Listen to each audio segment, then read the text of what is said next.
Сәлеметсіздер оқушылар, жаратылыстану сабағын бастаймыз. 3-ші сынып жануарлар арасындағы қарым-қатынас. Сабақ мақсаты тіршілік ету жағдайы жануарлардың сырт түріне қарай қалай әсер ететінін білесің, жануарлар арасында қандай қарым-қатынас түрі болатынын білесің. Салыстыр жауап бер, жануарлардың туысы бола ма, қалай ойлайсың? Ұқсастығы сыртқы белгілер ұқсас, басы, құлағы бірдей болып келеді. Айырмашылығы кияң, жылқы терісінің түсі қоңырлау, жалы қалыңдау, дала мен шөлде, ал кияң сыртқы тұрқы мықты ірі көрінеді, ал құлан жазық дала мен шөлде, ал кияң жылқылары теңіз деңгейінен жоғары Тибеттің Калу өлкесінде өмір сүреді. Ол жердің тіршілік жағдайы қатал болғандықтан кияң жылқылар жазық даладағы туыстарына қарағанда төзімдірек болып келеді. Жақын туыстар суреттердегі жануарларды атау, олардың әрекеттерін сипатта. Суреттегі жануарлардың сыртқы ұқсастығына байланысты туыстар деп атауға болады. Бірінші суретте бұғылар жайғасуда, екінші суретте құстар бір-екінің ұясында болып жатыр. Көбінесе жануарлар тіршілік ортасымен азық үшін күреседі. Бұл таласты қарым-қатынас түрі бәсекелестік деп атайды. Әртүрлі жағдайда тіршілік ұқсастығымен айырмашылығы тап.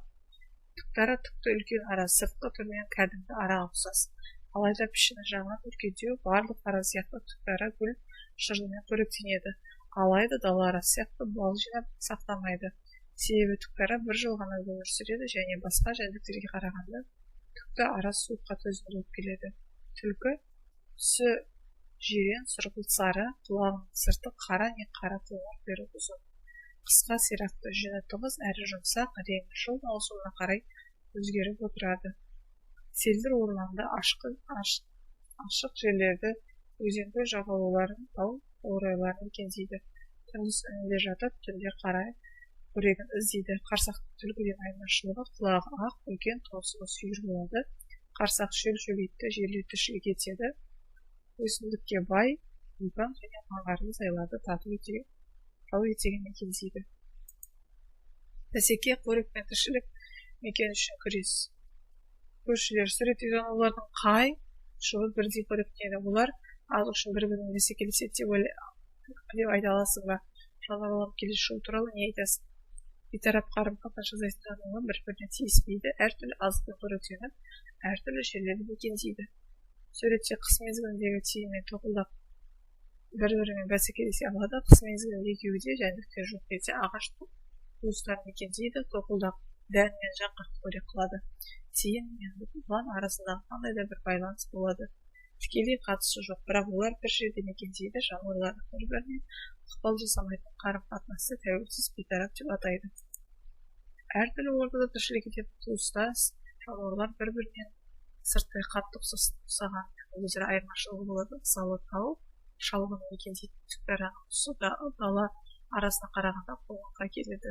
Қарсақтың денесі орман түлкісіне қарағанда кішілеу, орман түлкісінің құлағы үлкен, ағашқа оңай өнері үшін құлағы өткір болады. Жануарлар бір-бірінің қорек және тіршілік ортасы үшін жиі бәсекелеседі. Мысалы, бір аймаққа бұғы көп болса, онда сол жердегі қорек тез таусылады. Енді оларға жаңа мекендері тура келеді. Бұл ұрпақ өсіруге қиындық туғызады. Сондықтан бұлар мекен үшін таласып жиі шайқасады. Көктемде құстардың шырылдаған дыбысы қатты естіліп жатады. Олар өз дыбысымен бұл аймақ бос емес екенін білдіреді.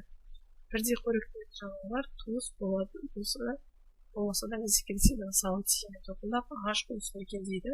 Олар дән мен жаңғақты қорек етеді. Бұғылар мен бұландар қорегі шөп болғандықтан бәсекелеседі. Сабағымыз аяқталды. Сау болыңыздар.